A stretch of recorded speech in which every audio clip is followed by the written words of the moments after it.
Good evening and thank you for joining us. We're exactly 1 week away from Election Day here in Ontario.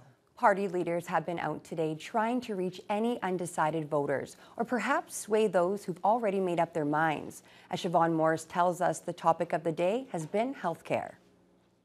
Healthcare was the focal point for the start of the sprint to the election finish line. In Brampton, New Democrats pledged billions for more nurses and hospital space to end hallway healthcare. We can make sure that when your mom has to be in the hospital, she's actually in a room with some privacy. With early voting on until Saturday and Election Day a week away, Horvath worries a second PC mandate would mean more privatization of healthcare.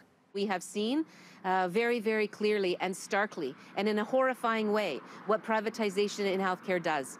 Just look at what happened in long-term care. We don't want our parents and grandparents, your parents and grandparents, to be warehoused anymore. The Liberal leader repeated a vow to phase out for-profit long-term care by 2028, but also to pump billions more dollars into home care supports for seniors. For some, it could be help with taking a shower.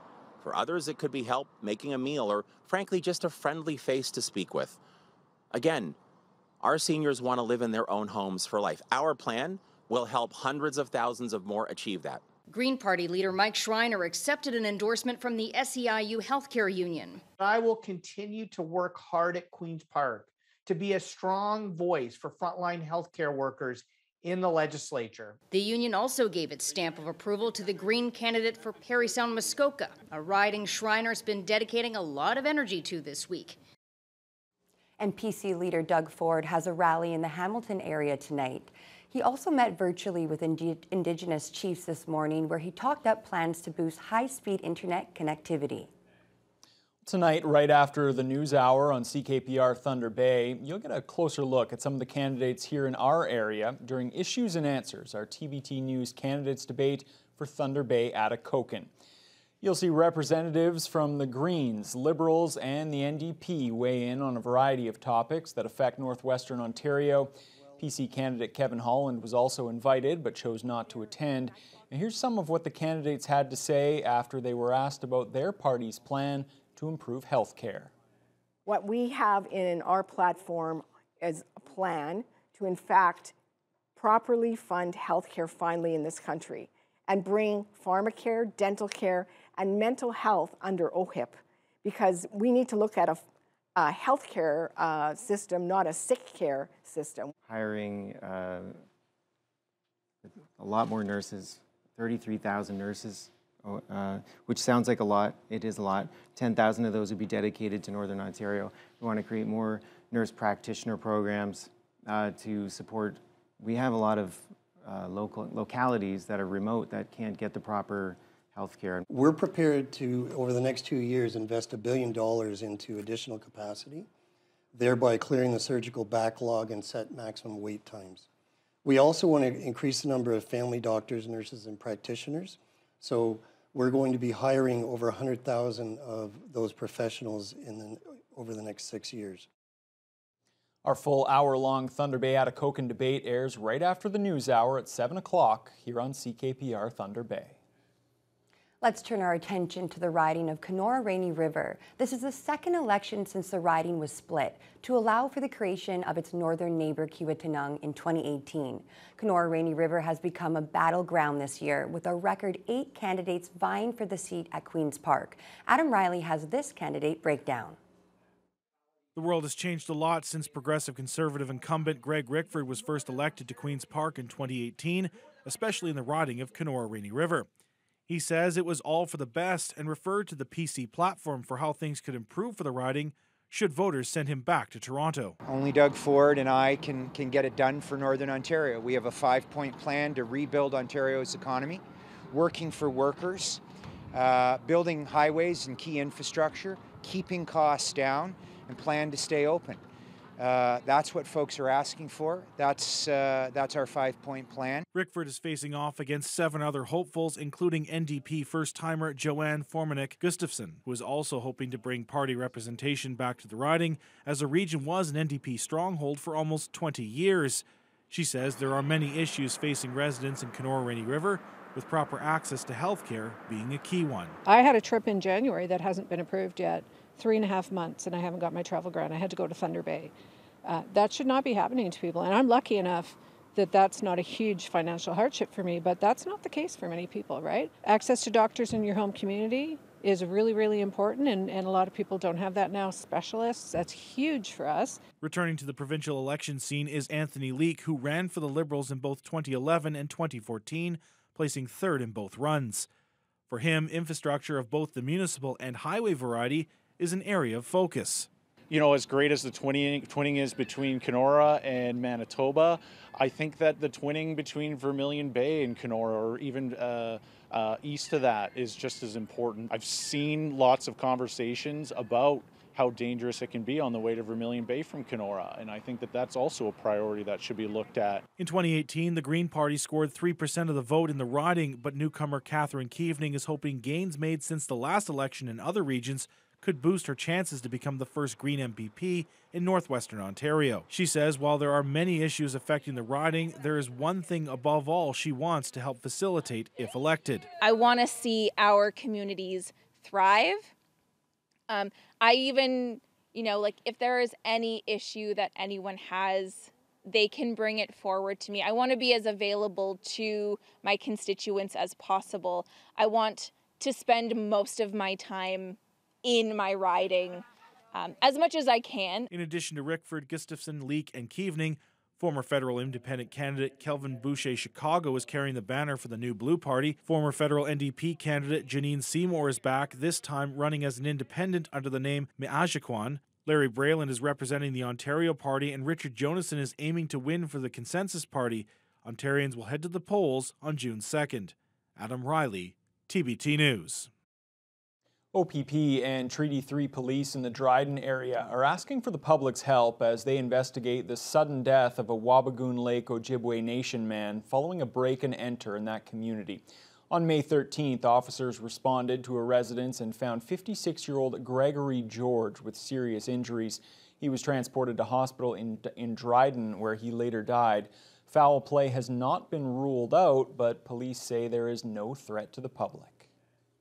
The federal government has announced FedNor investments for 2 local Thunder Bay businesses. The Sleeping Giant Brewing Company and the Countermeasure Security Solutions will receive funding to help create jobs and support the long-term success of the 2 companies. Jessica Clement has the details. Local Liberal MPs Patty Hajdu and Marcus Powlowski stopped by the Sleeping Giant Brewery to announce the FedNor investments totaling over $570,000. The money comes from FedNor's Jobs and Growth Fund and is expected to create up to 30 local jobs, as well as ensuring the 2 recipient companies have the resources to expand their operations and plan for the future. It allows for, obviously, better prosperity for that company, but also the job creation that both of the organizations spoke about, 15 jobs in each location, and an opportunity to expand their market reach beyond not just Northern Ontario, but even beyond the country. Countermeasure Security Solutions will be receiving a loan of $470,000, which will allow the company to expand their manufacturing capacity. The investment will also support facility enhancements, allowing the business to expand into the United States and overseas markets. Powlowski says helping smaller companies grow can have a big economic impact. I do like to see manufacturing in Thunder Bay, and that's the kind of thing that I think there will always be a market for security fences. It presumably will mean long-term jobs as well, which again is good for the community. It's really nice to see things being made in Thunder Bay and exported both to the U.S. and overseas. The Sleeping Giant Brewery will receive a $100,000 grant to help expand and modernize its operations. Brewery officials introduced the new in-house canner, and CEO Andrea Mulligan says it's already making a huge difference. It's more efficient and allows them to expand the beverage can sizes. The funding will also be going towards a pasteurizer, and the company will be looking into making spirits. We're passionate about beer and craft, so we're excited to handcraft and create artisanal spirits, which will allow us to not only make gin, vodka, and whiskey, but will also allow us to explore and develop new products, such as hard seltzers and ready-to-drink products that might be vodka or gin-based. Jessica Clement, TBT News. Thunder Bay police arrested 3 people yesterday in connection to 2 separate drug-related offenses. First, officers took a 22-year-old Winnipeg man into custody in the afternoon after they were notified of a home takeover on John Street Road. The suspect fled from police but was located and arrested without further incident. He now faces cocaine trafficking charges. Then yesterday evening, police arrested 2 people at a Simpson Street residence. More than $32,000 worth of cocaine and fentanyl was seized.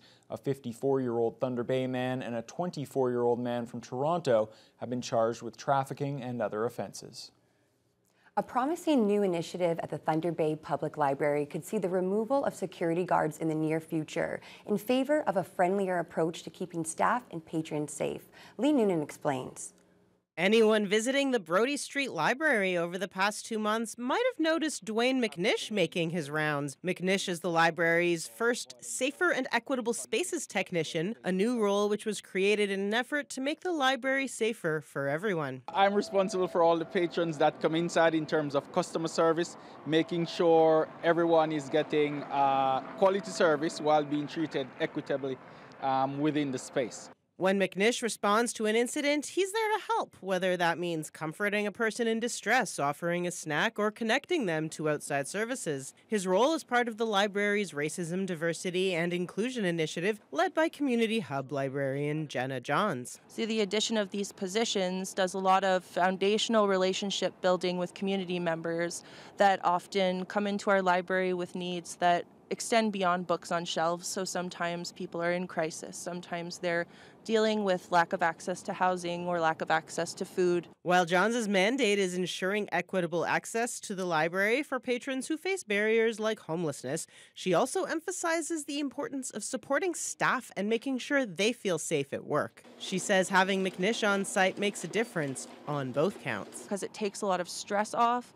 It allows people to focus on the core tasks of their job, because they don't have to walk around and make sure people are okay all the time, because there's someone focused doing that. He is always so welcoming and friendly regardless of what's going on, and it's really great because our patrons have reacted really well to that, and they've started coming to Brodie to find us and find him specifically. Both Johns and McNish emphasize the importance of looking past the stereotypes associated with homelessness and treating everyone who comes into the library with respect. We kind of try and take a human approach where we approach that person, we have a conversation with them, we offer them a snack, and sometimes, often, it's able to kind of de-escalate a lot of the things that we would otherwise have to employ security for. Any way you look at it, they are part of the community, and as a member of the community or members of the community, they should be treated equitably. So they are allowed to come in and use the space as much as anyone else.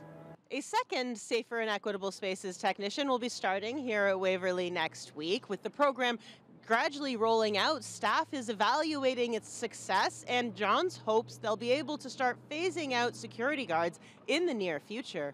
Lee Noonan, TBT News. COVID-19 cases at the Thunder Bay Regional Health Sciences Centre have fallen to the lowest level in more than 3 weeks. There are now 30 COVID patients, down from 32 yesterday. 3 people with the virus are in the ICU. The hospital's occupancy rates are unchanged from Wednesday. The regional is still nearly 106% full, and intensive care remains at nearly 82% capacity. The Thunder Bay chapter of Easter Seals held a special event last night to mark the provincial organization's 100th anniversary. Since its founding in 1922, the charity has been helping families purchase costly accessibility and mobility equipment for children with physical disabilities. Easter Seals alumni, representatives, and supporters were all in attendance to celebrate and show their support. Along with the vital equipment, the organization also provides the kids with opportunities to attend one of their 2 fully accessible camps, where they take part in outdoor activities and create lifelong memories. Amy Rybar is a former child ambassador for Easter Seals. She says being part of the organization changed the lives of her and her family. Remember correctly, they made it so I can get into my bi-level house by putting in a wheelchair lift outside. So we went from my mom carrying me up the stairs, and one time she fell trying to get me down the stairs, into, okay, let's just go and we'll be in 30 seconds. It means a lot to the parents getting the financial support, also the camping experience, and helping out their kids. Easter Seals has some more events this year to celebrate the milestone anniversary, including a lighting and flag raising at City Hall. Well, turning to weather now, Fiona, I'll be honest, I didn't get much of a chance to get outside today, but it was